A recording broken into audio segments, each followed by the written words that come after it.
Ապրիլի 30-ին Երևանի ընդհանուր իրավասության քրեական դատարանի Շենգավիթի նստավայրում կայացավ սրբազան պայքարի գործով հերթական նիստը։ Մեկնարկեց գործի հիմնական դատալսումների փուլը, որի ընթացքում պաշտպանական կողմը հանդես եկավ ծավալուն բացման խոսքով։ Փաստաբան Հովհաննես Խուդոյանն իր ելույթը սկսեց ՀՀ գլխավոր դատախազ Աննա Վարդապետյանի ազգային ժողովում հնչեցրած հայտարարությունների հակադարձմամբ։ Նախօրեին գլխավոր դատախազը պնդել էր, թե իբր պաշտպանական կողմը միտումնավոր ձգձգում է նիստերը, փորձելով թույլ չտալ գործին կցված ապացույցների ուսումնասիրությունը։ Այնինչ պաշտպանական կողմը բազմիցս շեշտել է, որպես մեղադրանք ներկայացվող փաստերը որևէ պատշաճ փորձաքննության չեն ենթարկվել, ուստի զուրկ են իրավական հիմնավորումներից եւ չեն կարող դրվել մեղադրանքի հիմքում։ Խուդոյանի պնդմամբ դատախազության շտապողականությունը եւ հանրային հարթակներից հնչող մեղադրանքները փաստում են գործի քաղաքականացված լինելու մասին։ Առաջին դատական նիստից սկսած պաշտպանության կողմը, նաեւ ինվեստորը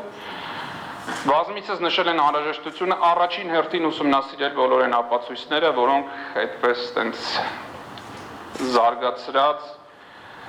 կեղծված, խեղաթյուրված եւ ուռճացված ձևով ներկայացվել են մեր հանրությանը տարբեր տեսակի քաղաքական գործիչների, քաղաքական իշխանության դրա սատելիտների,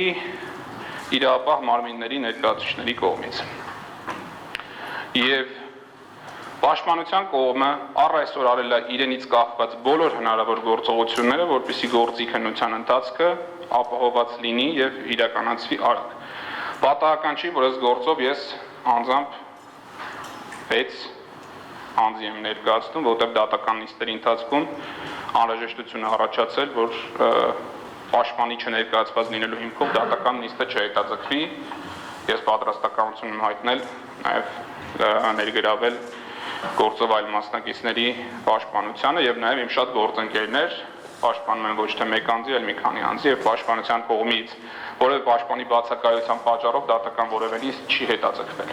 Խուդոյանը շեշտեց, որ մեղադրանքի տեքստում բացակայում է կոնկրետ նկարագրությունը, թե որն է եղել արդեն 10 ամիս անազատության մեջ գտնվող անձանց հանցավոր արարքը։ Փաստաբանը նշեց, որ շուրջ 11 ամիս տևած գաղտնալսումներից հետո իրավապահները որևէ ծանրակշիռ ապացույց չեն գտել եւ միայն մոնտաժված խոսակցություններով փորձել են մոլորեցնել հանրությանը։ Ըստ պաշտպանի, իրականում տեղի է ունենում քաղաքական հետապնդում անձանց քաղաքացիական եւ հասարակական վարքի, ինչպես նաեւ պետական կարեւորության հարցերում սեփական իրավունքներն իրացնելու պատճառով։ Շուրջ 1 ժամ տևած ելույթում Խուդոյանը ամփոփեց. դատական քննությամբ ապացուցվելու է, որ գործը շինծու է եւ հանդիսանում է քաղաքական պատվեր։ Այս գործի քննության վերջնարդյունքում